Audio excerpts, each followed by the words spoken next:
This is the Lone Crater YouTube. We hope this video helps.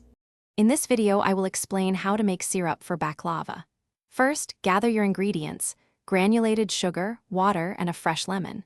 This simple combination creates the perfect balance of sweetness and tang. The lemon juice is crucial.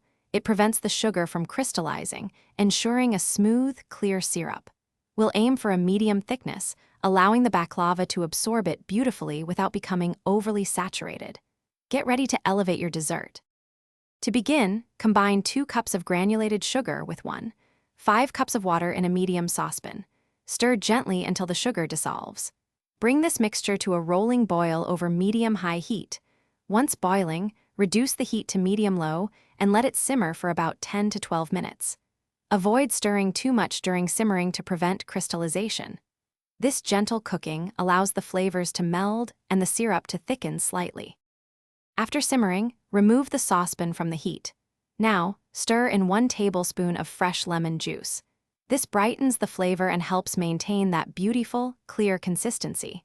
For an extra layer of aroma, you can add a cinnamon stick or a strip of orange peel while it simmers, removing it before cooling.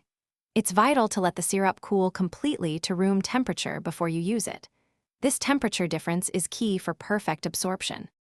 Once your baklava is fresh out of the oven and still hot, it's time for the magic. Slowly and evenly pour the completely cooled syrup over the entire surface. The contrast in temperatures allows the baklava to soak up all that delicious sweetness without becoming soggy. Let it rest for at least 4 to 6 hours, or even overnight, for the best results. This resting period is crucial for the flavors to fully develop. Also, for all you avid readers, check the description for a link to the new Kindle Paperwhite and other great deals. Thanks for watching.